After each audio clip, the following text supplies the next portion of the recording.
Totta, eihän tässä Kasperilla mitään hätää ole, että harjoituskierroksellakin oma ennätys, jota nyt ei virallisiin kirjoihin vielä laiteta, mutta 187 metriä, että ei tässä mitään semmoista niin kuin tussahdusta olla häneltä nähty yhdessäkään hypyssä, vaan päinvastoin se kehitys on kaiken aikaa kulkenut eteenpäin tai ollut tosi varmaa hyppäämistä. Juuri näin, kyllä.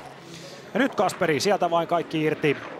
Suomen toinen hyppääjä, ikää 20 vuotta, kulmissa ennätys tosiaan 185,5 metriä tuosta henkilökohtaisesta kilpailusta. Ja tuo hyppyään hyvin ja ei vielä sitä 2 markkaa saada rikottua, mutta päälle jo saada 90 metrin.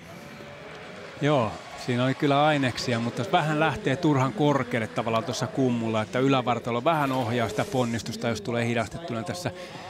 Pikkusen semmoinen kurkkaaminen on toi, että ei ihan luota vielä täydellisesti tuohon omaan tekemiseen tässä lentomäessä. Siinä on kuitenkin sen verran vähän kokemusta vielä. Reippaammin pitäisi vaan lähteä, pitää päätä alhaalla, ylävartaloa alhaalla ja sieltä lähteä työntämään reippaasti sinne tuksun suuntaan.